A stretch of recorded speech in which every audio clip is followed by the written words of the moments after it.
Je me présente, Mickaël Cron, je suis responsable de la gamme cardiologie pour le laboratoire CEVA et je suis vraiment très heureux de vous avoir aujourd'hui avec nous. Donc pour cette première web conférence dont le thème est que faire face à un chien suspect de MVD. Donc aujourd'hui on a la chance d'avoir le docteur Eric Beaumassy qui vous fera la présentation tout de suite d'ici une minute. Juste avant de commencer, une petite précision pour vous dire que nous avons un chat qui est disponible où vous pouvez poser vos questions au fur et à mesure. On y répondra soit directement pendant Eric Beaumassy répondra soit directement pendant sa présentation, ou si on n'a pas eu le temps, ou si la question n'a pas été vue, on reviendra dessus à la fin de la présentation. Pour tout problème de connexion technique, il y a un petit icône en bas à droite, violet, pour ceux qui pourraient avoir des problèmes de son ou de qualité d'image. Et ça enverra directement vers Webikeo pour solutionner le problème. Donc merci beaucoup. Je laisse la parole tout de suite à Eric. Et je vous dis à très vite. Merci.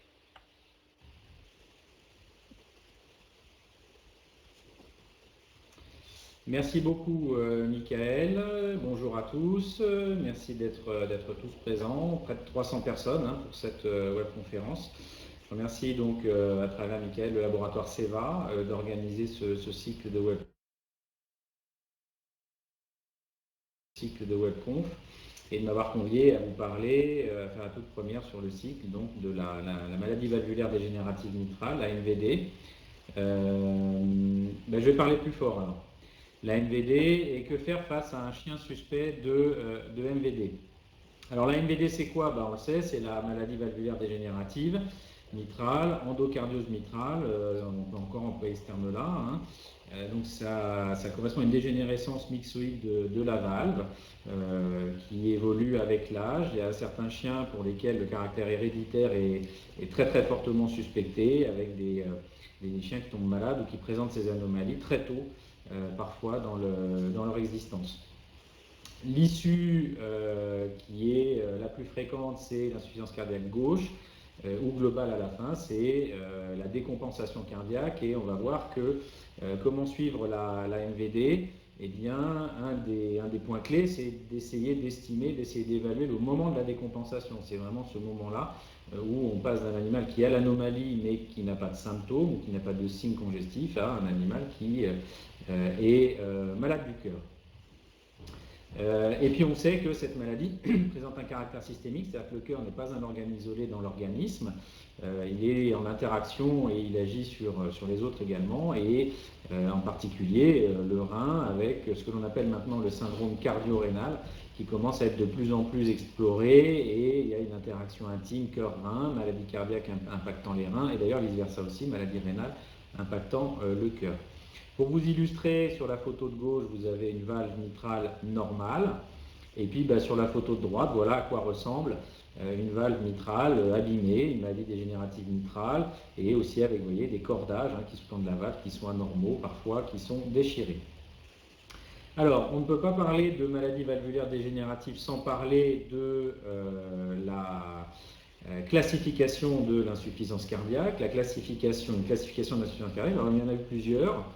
Celle qui actuellement fait autorité, c'est celle-ci, donc qui est issue d'un consensus du Collège américain de médecine interne, ce qu'on appelle le consensus de l'ACVIM, qui est un petit peu ancien maintenant, ça date de 2009, mais il va être actualisé courant 2018 a priori, parce qu'entre-temps, ça a à la fois des recommandations de diagnostic, mais aussi de traitement, et depuis 2009, effectivement, il y a eu tout un tas de traitements qui sont apparus, d'autres pour lesquels les indications se sont précisées, d'autres qui ont changé d'indication de manière aussi plus précoce, etc. Alors rapidement, cette classification, il y a 4 catégories: stade A, stade B, sous-divisé en B1, B2, stade C, stade D. Le stade A, l'animal n'a rien, il n'a pas de cardiopathie, mais c'est juste parce que c'est une race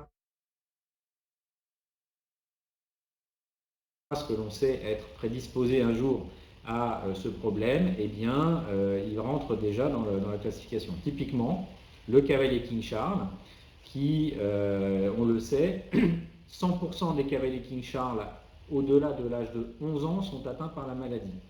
Ça, c'est prouvé.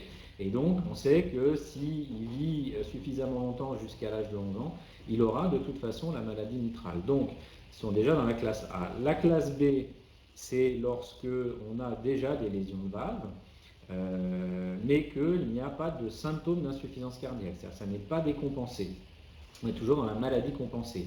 Ce stade B est assez long, il dure 3 à 5 ans, parfois plus, donc ce sont des moyennes bien sûr, et il est sous-divisé en 2 stades, le stade B1 et le stade B2. Le stade B1, c'est le stade pour lequel on a des anomalies de valve, mais il n'y a pas encore de dilatation cardiaque, c'est-à-dire que, pour parler pratiquement, l'oreillette gauche n'est pas dilatée, le ventricule n'est pas dilaté.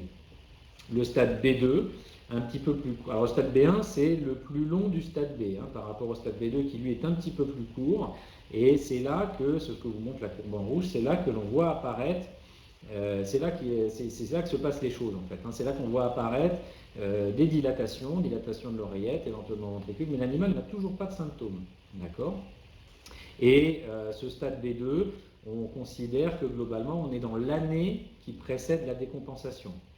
Alors, ensuite, le stade C, l'animal décompense, il a des symptômes, donc on observe des phases congestives qui sont résolues par des traitements, puis ça revient, puis on retraite, on adapte, etc., etc., et puis on avance comme ça. Dans l'âge du chien, ce stade C dure entre 1 et 2 ans, et puis ensuite le stade D, c'est le stade terminal de l'évolution de cette maladie de valve, qui est le stade de l'insuffisance cardiaque réfractaire. Et c'est vrai qu'en cardiologie, l'issue est souvent à peu près la même chose, c'est-à-dire cette petite croix que l'on a ici en haut. Donc, voici pour la classification actuelle, dont on va se servir de l'insuffisance cardiaque, adaptée à la maladie valvulaire dégénérative, la NVD. Et d'ailleurs, cette classification est très pertinente, il me semble, parce qu'elle suit assez bien l'évolution naturelle de la maladie. Avec des animaux à risque mais non malades, par exemple. Puis ensuite, on voit des modifications de la valve, principalement à l'échographie, mais ce n'est pas dilaté. Ensuite, ça se dilate, ensuite ça décompense, on traite, ça va mieux, ça redécompense, on retraite, etc. Et puis à la toute fin, eh bien, on est sur le stade B, cette évolution. Alors, l'un des objectifs de cette conférence était de voir comment suivre la maladie mitrale, que faire de suspicion de maladie mitrale avec les symptômes d'examen clinique et puis que tirer des examens complémentaires. Alors, pour rentrer tout de suite dans le vif du sujet, les examens cliniques, ce que j'ai essayé de faire, c'est de vous donner des cibles simples à suivre lors de l'évolution de cette maladie ou lorsqu'on la suspecte. Alors, de manière très simple, déjà, sur l'examen clinique, la fréquence cardiaque. Je sais que ça, c'est quelque chose qui est régulièrement oublié. Alors, bien sûr, nous auscultons tous les chiens. Maintenant, combien d'entre nous notent la valeur de la fréquence cardiaque? C'est-à-dire, prend le temps de mesurer, d'écouter le cœur sur 6 secondes, 10 secondes, 30 secondes, de multiplier, de donner une valeur de fréquence cardiaque. Mais pour autant, c'est très important. Et on sait que c'est très important, d'ailleurs, depuis assez longtemps, depuis plus de 20 ans. Parce que ce que l'on sait, ce qui est prouvé, c'est que la fréquence cardiaque est un bon indicateur d'évolution de la maladie et de gravité de la maladie. C'est-à-dire que ce que l'on sait, c'est que la fréquence cardiaque augmente avec l'âge du chien, ça de manière physiologique, mais elle augmente également avec l'évolution de la maladie valvulaire dégénérative. Et ça, c'est bien prouvé par ces graphiques où on observe une augmentation de la fréquence cardiaque à la fois avec la dilatation cardiaque, donc on passe d'un stade à l'autre, en B1, B2, C, etc. Et la dilatation de l'oreillette et la dilatation du ventricule gauche également en diastole. Donc la fréquence cardiaque, on le sait, est un bon indice clinique, simple, mais il faut la mesurer, il faut la comparer d'un examen à l'autre. On va voir sur quelle valeur on peut travailler pour suivre ça. Diminution également de la variabilité de la fréquence cardiaque, c'est-à-dire la différence entre les petites valeurs, donc les valeurs basses et les valeurs hautes. Plus on avance dans l'évolution de la maladie, plus cette variabilité diminue, et d'ailleurs au profit souvent de valeurs de plus en plus élevées. Donc, fréquence cardiaque, auscultation, fréquence cardiaque, on retient. Alors, les valeurs, ce sont lesquelles? Cette étude qui est beaucoup plus récente, de 2012, qui nous montre qu'on a une différence significative entre ces chiens-là, qui sont du groupe 2, avec une fréquence cardiaque médiane de 120 et un intervalle de 100-135, qui n'ont pas décompensé. Donc ceux-là sont asymptomatiques, et ceux-ci qui ont décompensé avec une médiane plus élevée et un intervalle 140 à 160. Ce qui est intéressant, c'est que souvent on se dit oui, mais les intervalles c'est bien sympa, bon c'est des médianes, c'est pas tous les chiens, les intervalles, parfois ils se croisent. Mais en fait là, ils ne se croisent pas dans cette étude. C'est que vous observez que l'intervalle pour les chiens du groupe 2 non décompensés, eh bien, la valeur haute, c'est 135, et qu'on démarre à la... Donc, on va pouvoir éventuellement, si on fait un raccourci clinique assez rapide sur cette étude-là, tirer du fait que quand on est sur un chien qui est au-delà de 140, eh bien, on a un risque qu'il est éventuellement décompensé ou qu'il soit proche de décompensé. Je précise dans cette étude qu'il s'agissait bien sûr de chiens de petit format, moins de 10 kg. Mais c'est l'essentiel des animaux qu'on va observer ou qu'on va rencontrer atteints de maladies valvulaires dégénératives.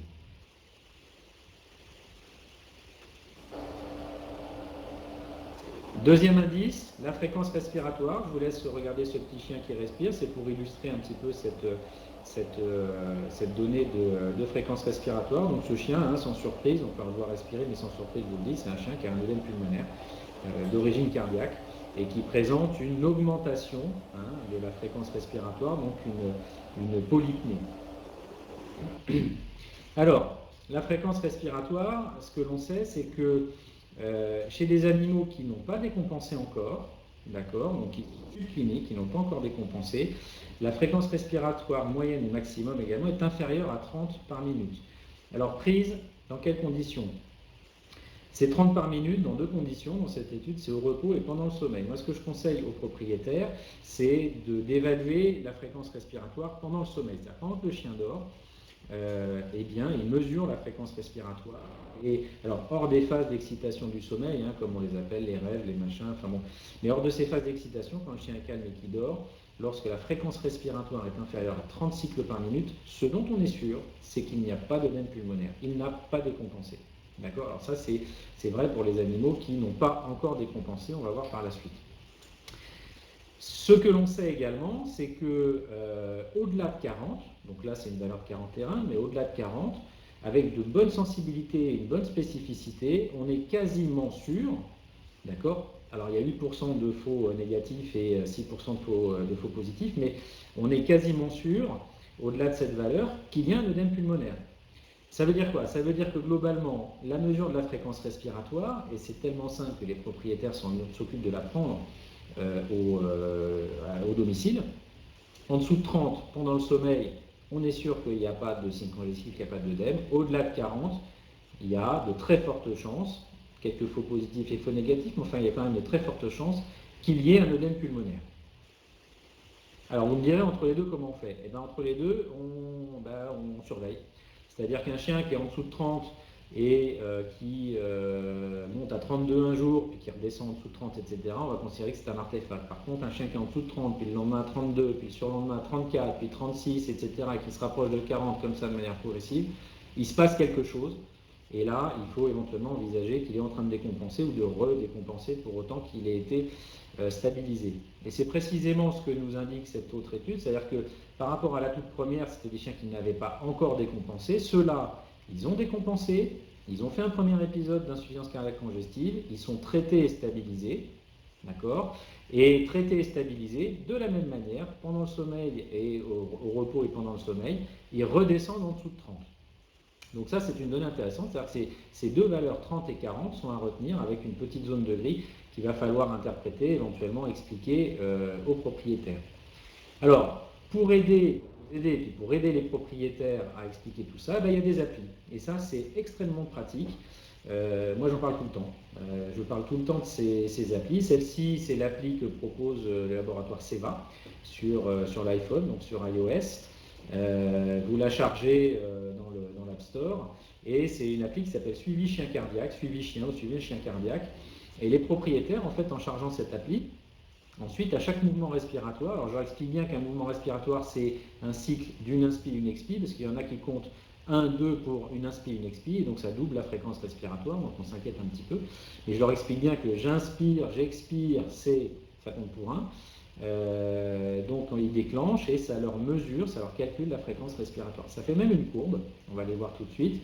Et en fonction de l'évolution de la courbe, ils peuvent savoir si le chien reste en dessous de 30 ou qu'on a un artefact, ça peut arriver, etc. Ou alors si progressivement ça monte et qu'on s'approche de la valeur de 40 pour indiquer qu'il y a un œdème pulmonaire. Alors voilà le type de courbe. Alors, vous voyez cette petite chienne qui est là, c'était la mienne de chienne qui est même juste derrière, là, juste derrière moi, qui avait une petite chienne Kinshar, qui avait aussi un problème cardiaque et pour laquelle j'arrivais à suivre très bien sa fréquence respiratoire avec hop un pic à 35, là, puis c'était redescendu, donc plutôt de type artefact. Et puis cette courbe-là, une fois que les propriétaires l'ont, vous leur indiquez les valeurs seuil, et puis s'ils ont un doute, ils peuvent vous l'envoyer directement par mail. C'est-à-dire qu'il y a juste un truc à appuyer, voilà, les données de la fréquence, hop, il y a le mail du propriétaire, il tape votre mail à vous, il vous envoie, vous avez la courbe, vous pouvez l'interpréter, et à la limite, c'est un moyen de suivre ça de domicile à domicile. Et si vous observez quelque chose sur la courbe qui vous paraît bizarre, vous la rappelez, vous leur dites de venir, on fait une consultation de contrôle, bref. Et les gens sont vraiment assidus à ça, ils sont assidus, ils sont très intéressés par ça. Et ils ont envie de savoir ce qui se passe. Et de toute façon, la question qui revient systématiquement lorsqu'on s'occupe d'un chien qui a ce type de maladie, c'est à quoi je vais voir que ça ne va pas? Eh bien, la fréquence respiratoire. À la fréquence respiratoire, si vous avez un doute, vous m'envoyez la courbe.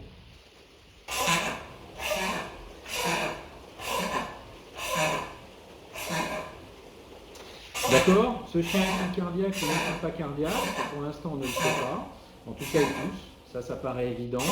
Ça revient à dire est-ce que la toux est un signe d'insuffisance cardiaque? La réponse est non. La toux n'est pas un signe d'insuffisance cardiaque. D'accord? C'est ce que vous avez imagé en rouge.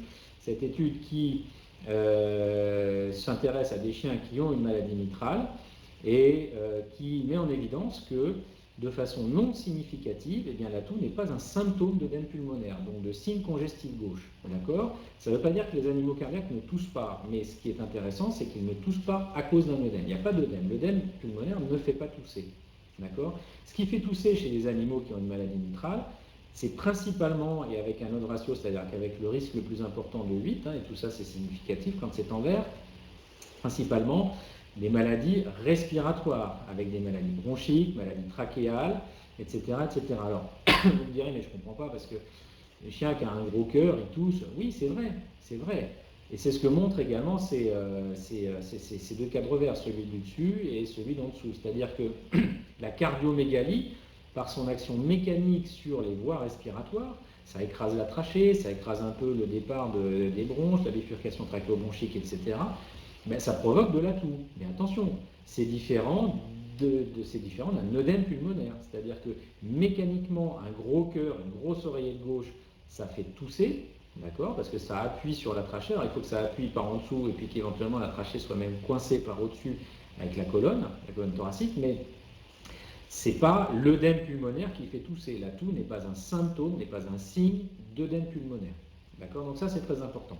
Et d'ailleurs, ça, on le met en évidence sur des radios et également sur une cardiomégalie échographique. Tout va bien en cours de route. Si ça ne va pas, vous me dites. Si je vais trop vite, n'hésitez pas à chatter. Si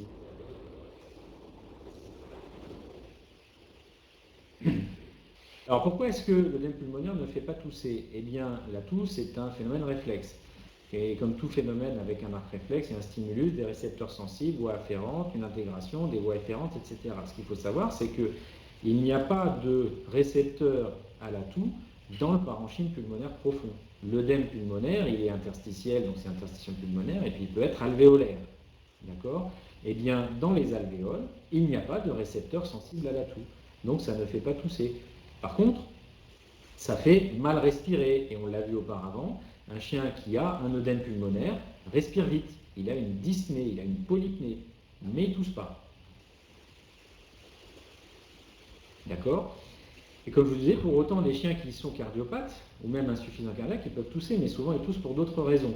Pour illustrer ça, vous avez ici effectivement une cardiomégalie très importante sur cette radio, et on voit que ça écrase vraiment le départ des bronches, et donc le départ des grosses bronches, la bifurcation trachéobronchique qui est pincée en sifflet, et ça c'est une bonne cause de toux. Accessoirement, on observe aussi que ce chien a un magnifique collapsus trachéal, et ça, plus ça, oui, le chien tousse, mais il ne tousse pas parce qu'il a de l'œdème.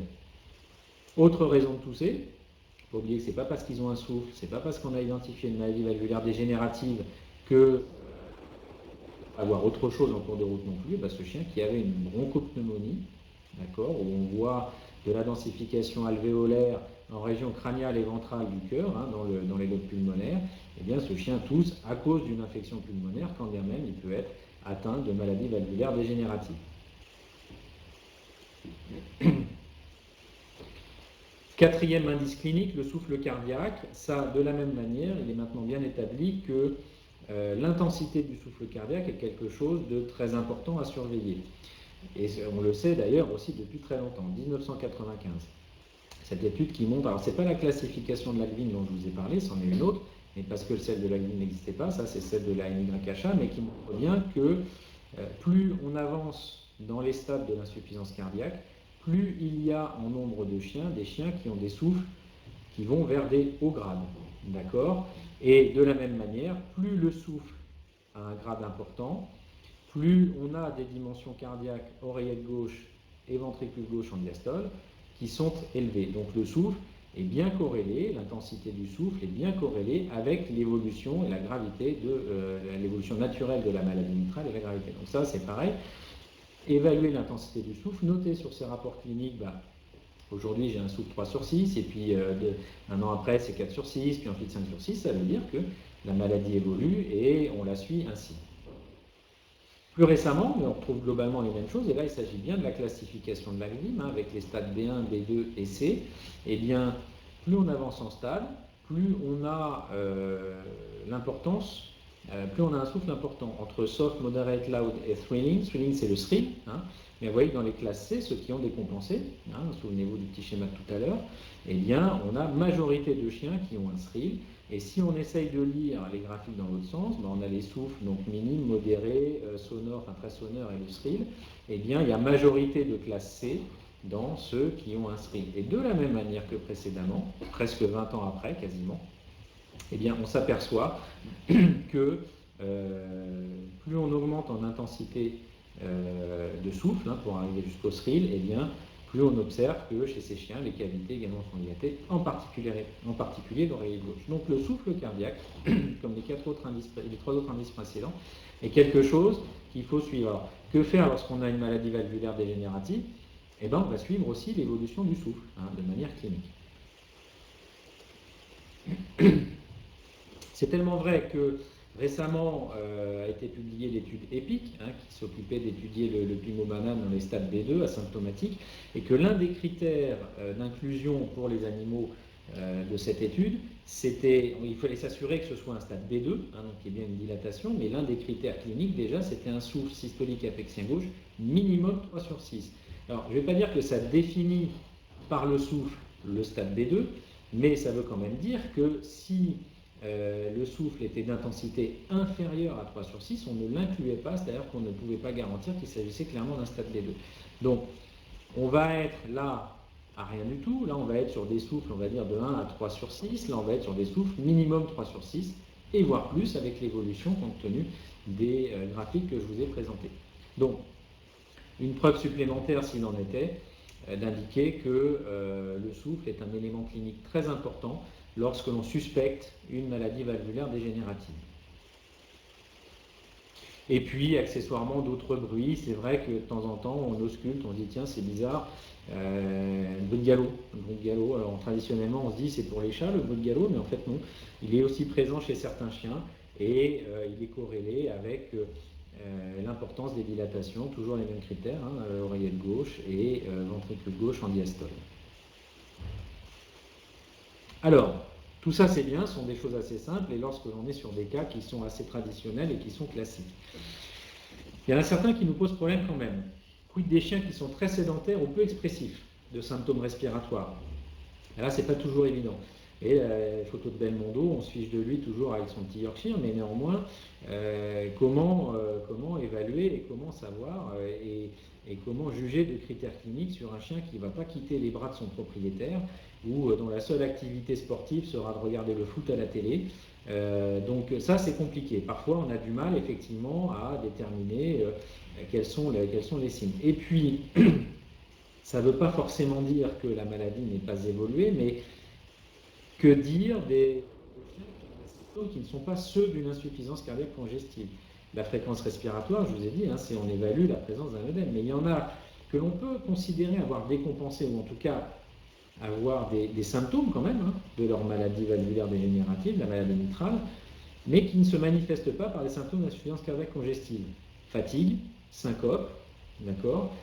Ces chiens-là, on va considérer qu'ils sont atteints et qu'il faut les prendre en compte et qu'ils ne sont plus asymptomatiques, qu'ils ne sont plus précliniques. Ils ont décompensé quelque chose, mais ce ne sont pas une décompensation d'insuffisance. Ce n'est pas de la congestion pulmonaire. Et donc, que faire de cela? C'est vrai que ça pose encore des difficultés pour dire est-ce qu'ils ont décompensé, oui, non, et surtout de quelle manière. Donc, on a parfois du mal, malheureusement, et là, je n'ai pas de recette à vous donner, c'est votre pertinence de praticien qui pourra éventuellement faire la différence, et puis ensuite la mise en œuvre d'examens complémentaires, de faire le lien entre la cardiopathie et les symptômes que vous observez qui ne seront pas des choses classiques. Au bilan, pour tout ce qui est clinique, important, fréquence cardiaque, fréquence respiratoire.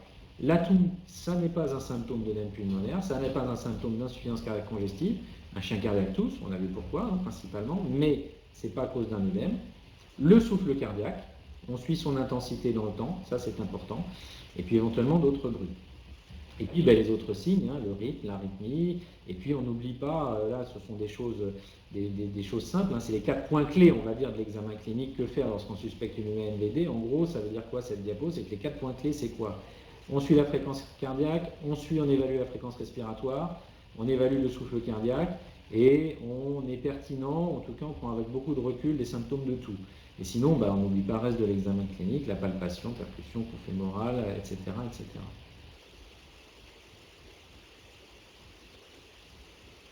Alors, les examens complémentaires. Faire comme examen complémentaire et qu'est-ce que l'on recherche sur les principaux examens complémentaires disponibles lors de la maladie mitrale? D'abord, la radiographie. Ce que l'on va rechercher sur une radio, c'est principalement, alors on peut tout voir sur une radio, mais on n'est pas tous imageurs, moi-même je ne le suis pas d'ailleurs, et on va aller à des choses simples, pratiques, pragmatiques. C'est-à-dire qu'on n'aura pas forcément besoin de la messe en latin sur une radio thoracique. Moi, ce qui va m'intéresser, c'est de voir 4 choses principales sur deux grands thèmes: la taille des cavités et la congestion pulmonaire, la dilatation de l'oreillette gauche et ce qu'on appelle l'indice vertébral cardiaque, c'est-à-dire la dilatation globale, la cardiomégalie globale radiographique. Puis ensuite, je vais bien regarder l'aspect du parenchyme pulmonaire, s'il y a des signes de congestion ou pas, et l'aspect des vaisseaux pulmonaires. Est-ce que les veines pulmonaires sont dilatées, ce qui indique éventuellement des signes de congestion. Le consensus de Laglim recommande, chez les animaux qui ont une maladie valvulaire dégénérative, à partir du moment où ils entrent dans le stade B1, d'accord, donc il y a des lésions de valve, mais ça n'est toujours pas dilaté, etc. Le consensus de Laglim recommande des radios tous les ans. Des radios de dépistage et des radios de contrôle tous les ans. Alors, on regarde quoi? Le VHS. Le VHS, on va y revenir, mais c'est globalement la somme du grand axe et du petit axe cardiaque rapporté en nombre de vertèbres. On verra qu'il y a une valeur seuil au-delà de laquelle on peut affirmer qu'il y a une cardiomégalie. D'accord? Donc là, je vais y revenir pour vous expliquer plus précisément, mais le grand axe, le petit axe, on reporte ces deux mesures et on regarde par rapport à la valeur seuil. L'aspect du parenchyme pulmonaire et la taille des cavités. Taille des cavités, oreillette gauche, ventricule gauche, parenchyme pulmonaire. Est-ce qu'il y a de l'œdème, est-ce qu'il n'y en a pas? Ça peut être interstitiel ou alvéolaire. On regarde sur la vue de profil principalement en région hilaire, c'est la localisation préférentielle d'un œdème. Alors, comment expliquer que l'atout est souvent diurétique dépendante? Excellente question. Eh bien, parce que lorsqu'il y a un problème bronchique, il y a une inflammation bronchique. Un pattern bronchique ou un pattern trachéal, etc., il y a une inflammation. Et dans dans la physiopathologie ou l'immunistologie de l'inflammation, eh bien, il y a un œdème localisé sur les bronches. Et en fait, le diurétique, il agit sur tous les œdèmes, quels qu'ils soient. Un œdème cardiogénique alvéolaire, oui, mais un œdème d'origine inflammatoire, en particulier d'inflammation bronchique, il est également efficace. Ce qui fait que, oui, vous avez un chien qui tousse, vous lui faites une injection de diurétique, c'est magique, le soir, il ne tousse plus. Mais ça ne veut toujours pas dire qu'il a un œdème, ça n'est pas une preuve qu'il a un œdème, c'est juste une preuve que le diurétique a probablement, qu'il a un œdème pulmonaire, pardon, c'est juste une preuve que le diurétique a probablement agi sur la valence œdème parietal bronchique, de l'inflammation bronchique. Donc, œdème pulmonaire en région périhilaire, hein, et donc du profil vue de face. Et puis l'aspect des vaisseaux pulmonaires, en particulier, on regarde si les veines pulmonaires sont dilatées. Pour mesurer le VHS, donc l'indice vertébral cardiaque, voilà, on prend le grand axe, le petit axe et on rapporte. Alors, valeur seuil que l'on admet inférieure à 10,5. Au-delà de 10,5, on va considérer qu'il y a une cardiomégalie globale. On place le premier point juste du grand axe, juste à la bifurcation trachéobronchique et on va jusqu'à l'apex. Le petit axe, c'est une ligne qui est perpendiculaire au grand axe, mais on ne la place pas n'importe quand.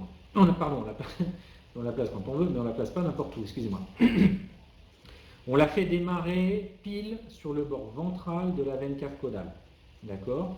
Et ensuite, on tire cette ligne jusqu'au bout de la silhouette cardiaque, perpendiculaire au grand axe. Ensuite, on va, là on est à 6,5, là on est à 5,2, on va reporter ces deux mesures sur la colonne à partir du début de la quatrième vertèbre thoracique et on compte le nombre de vertèbres. D'accord? Donc là, je ne sais pas si tout le monde voit bien, mais on peut compter 1, 2, 3, 4, 5, 6, presque 7. D'accord? Et là, on est à presque 7, 6, et là on est à 5. Donc presque 7 et 5, ça fait presque 12. Vous voyez qu'on est à 11,7, donc 6,5 et 5,2 globalement. Et donc si on regarde cette valeur de 11,7 par rapport au 10,5 que l'on admet comme étant la limite supérieure, eh bien on va affirmer qu'il y a une cardiomégalie radiographique. Ce qui n'apparaît pas clairement, enlevez toutes les lignes, ce qui n'apparaît pas clairement lorsque vous regardez cette silhouette cardiaque. Donc, l'évaluation de la cardiomégalie, profil droit. Pour répondre à la question, profil droit. La radio de référence pour le profil, c'est le profil droit. Quand on fait deux profils, profil droit et profil gauche, c'est souvent dans les recherches de métastases pulmonaires ou de choses comme ça. Mais vous faites radiographie profil droit et de face. Alors si vous voulez voir spécialement un cœur, vous faites une incidence dorso-ventrale, c'est-à-dire que les par là, donc le chien en sternum, hein, sur le sternum, vous entrez par là et par là. Ça c'est pour voir au mieux la silhouette cardiaque parce qu'elle repose naturellement sur le sternum. Le chien est en position physiologique, donc avec le cœur, il n'est pas fixe tout à fait dans le thorax, hein, il va avoir tendance à basculer d'un côté ou de l'autre, mais là on est en position, on va dire, sternale pour le chien. A l'inverse, si vous voulez mieux voir les poumons, vous mettez le chien sur le dos et vous faites entrer les rayons là et là, ce qu'on appelle une position ventrodorsale, parce que c'est là qu'on va le mieux dégager les poumons. Par contre, l'évaluation de la silhouette cardiaque sur une vue, une incidence ventrodorsale, peut être faussée parce que l'animal étant sur le dos, positionné sur la table de radio, étant sur le dos, le cœur va avoir tendance à tomber soit un petit peu d'un côté, soit un petit peu de l'autre. Et donc vous ne serez pas forcément complètement symétrique. D'accord? Donc on se méfie, si on veut vraiment évaluer la silhouette cardiaque de face, on met l'animal en sternal. Pour les poumons, c'est l'inverse. Donc voilà, hein, donc on se sert de ces trucs-là et on est au-dessus. Donc c'est vrai que si vous enlevez les lignes, ça n'apparaît pas de manière évidente que le cœur est de grosse taille. Néanmoins, quand on mesure, on s'aperçoit qu'il est de grosse taille. Alors on se méfie, c'est pas vrai chez tous les chiens. D'accord? C'est pas vrai chez tous les chiens. Il y a des variations raciales, il y a des variations individuelles et il y a aussi des variations liées au lecteur. En particulier, ce que l'on sait, et ça c'est très important à retenir, c'est que chez le Cavalier King Charles, de manière normale, le VHS, et si on se met une limite à 10,5 et qu'on est à 11, on va dire qu'il y a une cardiomégalie, alors qu'en fait pas du tout, parce qu'il s'agit juste d'un Cavalier King Charles. D'accord? Et donc si on cherche à les classer en B1 ou B2, on sait selon qu'il y a une cardiomégalie ou pas, hein, eh bien ne classons pas des chiens B2 alors qu'ils sont B1. Et donc ce qui va être important du coup, c'est de valider ce que l'on aura observé comme étant une cardiomégalie par d'autres examens complémentaires, et en particulier par l'échographie, et on va le voir tout de suite après. Pourquoi c'est important d'évaluer la taille du cœur? Parce que selon l'étude prédite, comme on a vu précédemment pour les signes cliniques, il y a aussi des examens complémentaires, et bien ce que l'on sait, c'est que plus le cœur est de grosse taille, hein, avec un VHS de 12, là c'est une moyenne, hein, avec un VHS de 12, par rapport à un VHS de 10,5 donc normal, et bien ceux-là ils ont décompensé, ceux-là ils n'ont pas décompensé. Donc plus le cœur est de grosse taille, plus il y a un risque que les animaux soient insuffisants cardiaques. Et ce risque il est même évalué ici. Avec un VHS élevé, les animaux ont 2,5 fois plus de risque d'avoir et de développer une insuffisance cardiaque que ceux qui ont un VHS normal. Donc c'est vraiment un indice intéressant pour se dire attention, ça se dilate, c'est un animal qui est à risque éventuellement de décompenser.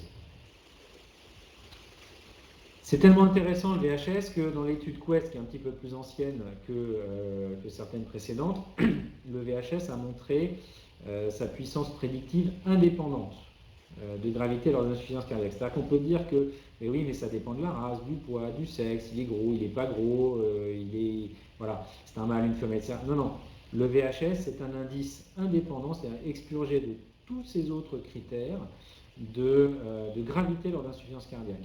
Plus il est élevé, plus l'insuffisance cardiaque est grave. Donc ça, c'est prouvé de la même manière. Donc le VHS, très important, mais il faut le mesurer effectivement comme il faut, et pas juste regarder la radio comme ça à l'œil nu en disant vraiment, il faut le mesurer. En plus, c'est pas compliqué, c'est assez rigolo. Et puis, d'ailleurs, dans le temps, ça permet de le suivre en même temps. On a une valeur, on permet de suivre cette valeur dans le temps. J'en parlais, l'échographie, d'accord, de la même manière, je n'ai pas besoin de la messe en latin. Alors ceux qui font beaucoup d'échographie, c'est vrai qu'on s'amuse, on peut aller jusqu'à du Doppler tissulaire, même lors des maladies mitrales, etc., etc. Néanmoins, ce qui va être intéressant, c'est ce qui reste pratique immédiatement, et surtout ce qui va nous servir à suivre ces chiens qui ont une MVD. Eh bien, un petit peu la même chose que sur les radios, finalement, l'évaluation d'abord et avant tout de la taille cardiaque. Ensuite, on a d'autres indices que l'on peut utiliser, on verra. Mais d'abord et avant tout, et le plus important, les dimensions cavitaires. Selon les recommandations de l'ACVIM, eh bien, l'échographie est recommandée tous les ans, à partir du moment où il y a une mise en évidence d'une maladie mitrale. Donc dès que le chien rentre en stade B1, eh bien, tous les ans, recommander des radios, et en complément ou en remplacement des radios, en complément c'est bien, comme ça on a les deux, et on suit le chien de manière linéaire dans le temps, on fait aussi une échographie cardiaque.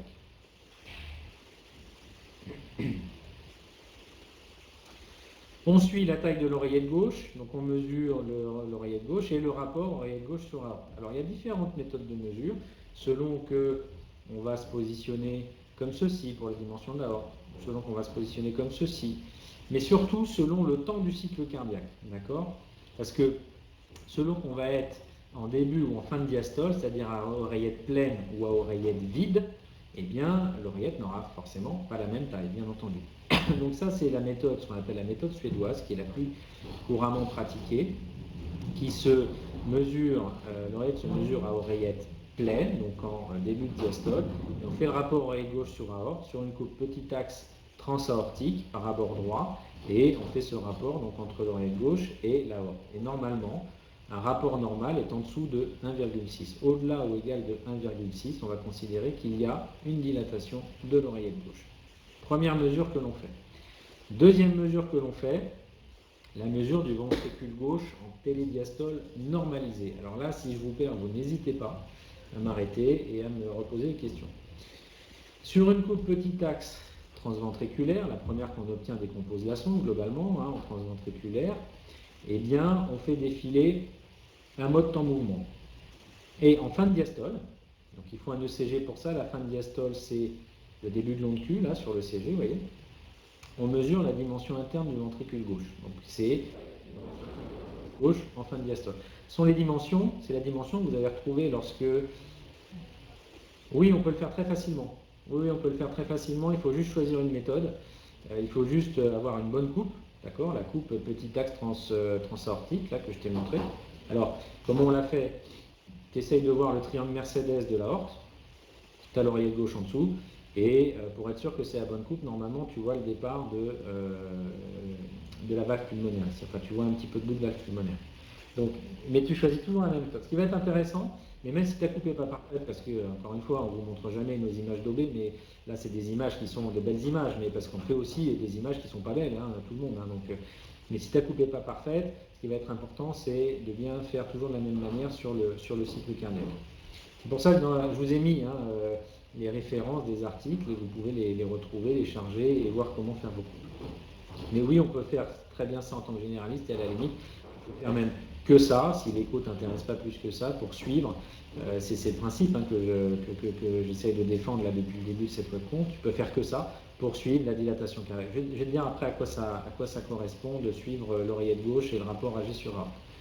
Donc là, on prend la dimension interne du ventricule gauche. Ce que je disais, c'est que c'est cette dimension qu'on observe sur les études précédentes, lorsqu'on disait que c'est corrélé au souffle, lorsqu'on disait que c'est corrélé à la fréquence cardiaque, etc. Et puis, donc cette dimension, il y a des valeurs, il y a une tableau de valeurs. Soit on la prend brutalement, soit on la normalise par rapport au poids selon cette équation, qui est toute simple. Vous prenez cette dimension en centimètres, que vous divisez par le poids à l'exposant 0,294, et ça vous donne la dimension normalisée par rapport au poids de l'animal. D'accord ? C'est un peu comme quand on normalise à la surface corporelle pour de la chimio, des choses comme ça. Bon, ben là, on normalise par rapport au poids pour la dimension du ventricule gauche. Et si on est au-delà d'1,7, on va considérer qu'il y a une cardiomégalie, au moins en diastole, une dilatation ventriculaire, au moins en diastole. Donc on suit ces trucs-là. Alors ça, pour un généraliste, si je veux poursuivre un peu ta question, un petit peu plus compliqué, il faut bien maîtriser le mode TM, il faut être bien perpendiculaire, mais pas infaisable. Et encore une fois, si vous devez faire deux choses, vous faites AG sur aorte et vous faites la dimension interne du ventricule gauche, en diastole. D'accord. Alors après, voilà, on peut aller plus loin sur les flux Doppler. Si, très important, bien entendu, on parle de maladie valvulaire dégénérative, on met au moins en évidence qu'il s'agit bien de ça. C'est-à-dire qu'il faut que morphologiquement, on ait de l'endocardiose mitrale à l'écho, qu'elle soit épaissie, qu'il y ait un prolapsus, qu'il y ait une fuite, etc., etc. Et on sait que c'est ça. Parce que si vous appliquez tout ce que je viens de vous dire à d'autres maladies cardiaques, en particulier congénitales, et que ce n'est pas de la maladie valvulaire dégénérative, je ne sais pas que c'est un canal artériel qui a évolué, que ça va moins bien marcher tout ce que je vous dis là, parce que les données sont un peu différentes. Mais voilà, déjà on met en évidence simplement qu'il s'agit bien d'une NVD. Alors l'écho, à quoi ça sert ?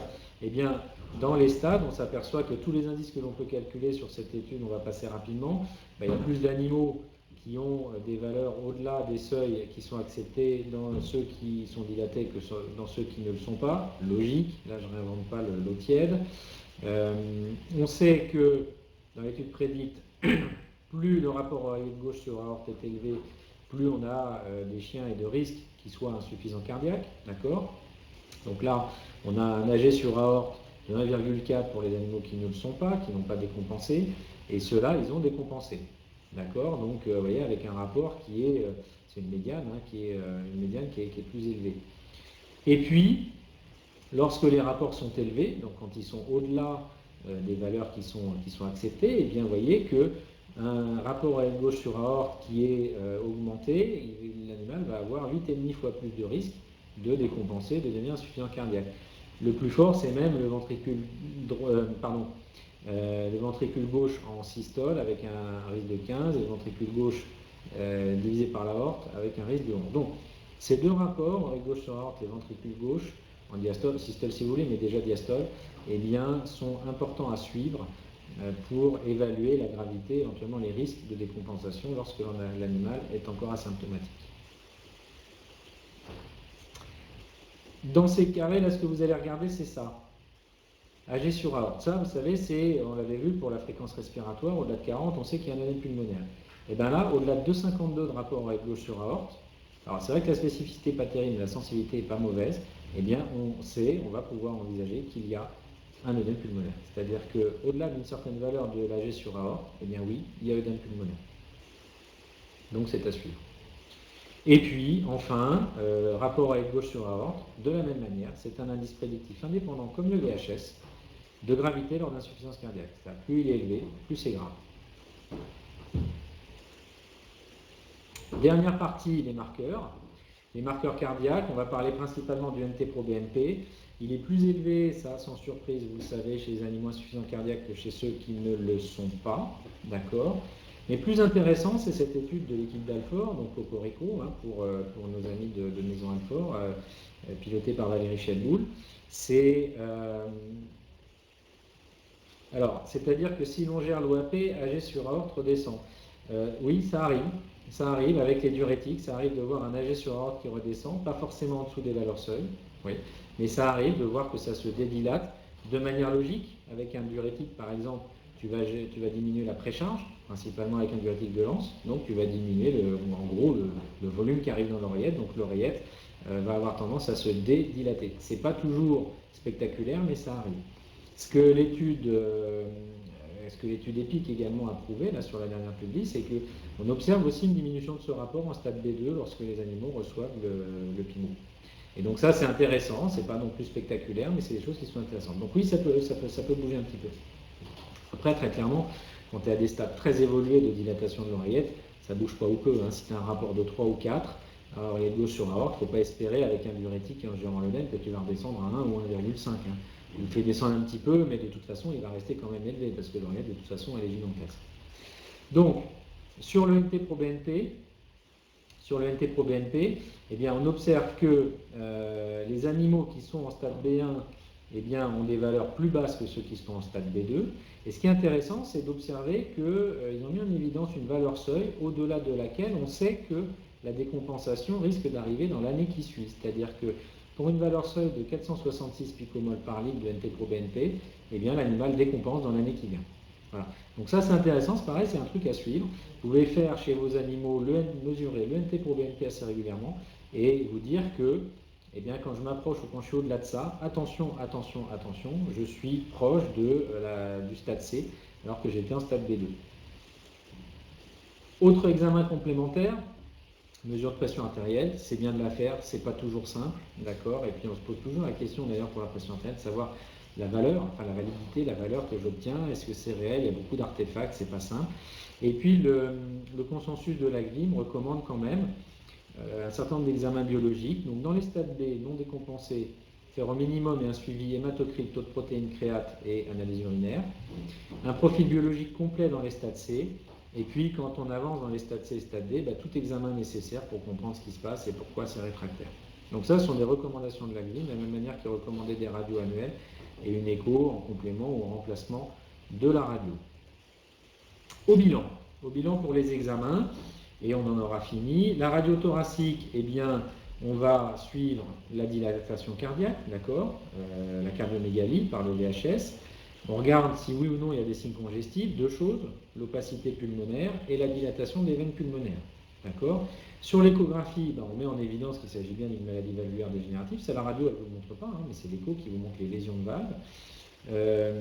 Et on regarde les dimensions cardiaques, deux principales, AG sur aorte et ventricule gauche en diastole.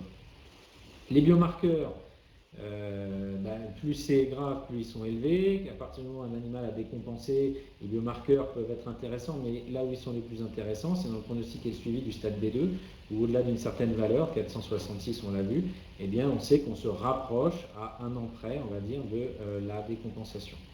Et après, vous pouvez faire d'autres examens complémentaires qui rentrent dans les recommandations du consensus du Collège américain de médecine interne, en particulier les bilans biologiques.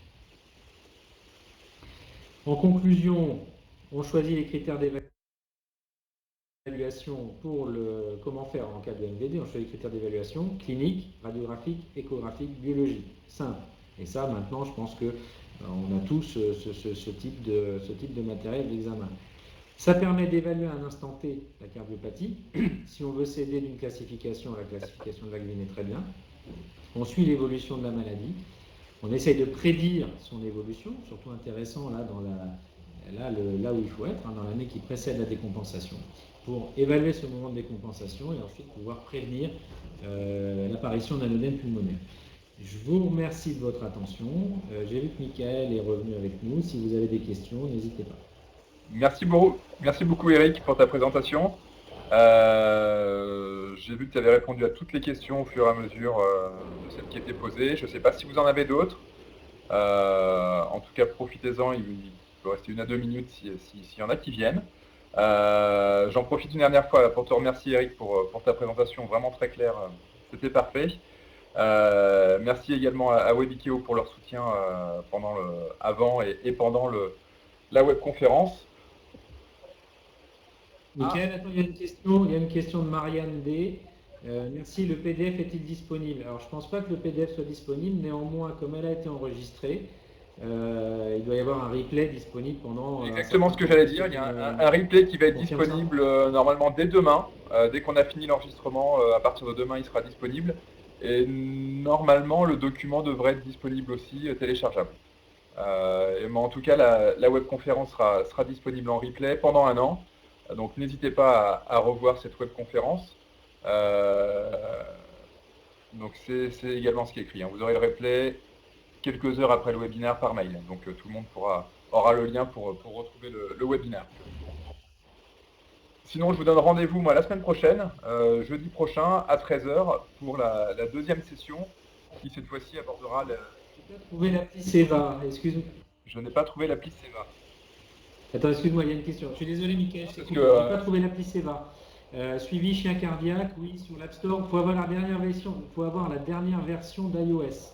Il faut le iOS 11 parce qu'il a été mis à jour et l'appli aussi, elle est plus disponible sur le 10.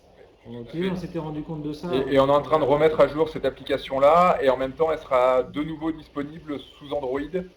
On espère d'ici le mois de juillet qu'elle sera disponible sur iOS et Android. Mais en tout cas, elle est sur le dernier iOS, là, sur la dernière version. Donc voilà, j'étais en train de vous dire, donc rendez-vous jeudi prochain à 13 h pour la deuxième session sur le traitement du chien cardiaque avec Dr Isabelle Bublot. Je vous remercie encore une dernière fois pour votre présence. Et puis je vous dis à très bientôt, à la semaine prochaine pour ceux qui se connecteront. Et encore merci Eric pour ta participation. C'était super. Eh bien, merci à vous tous et merci à toi Mickaël et à Seva et à tous les participants. Merci beaucoup. Au revoir. À très bientôt. Au revoir.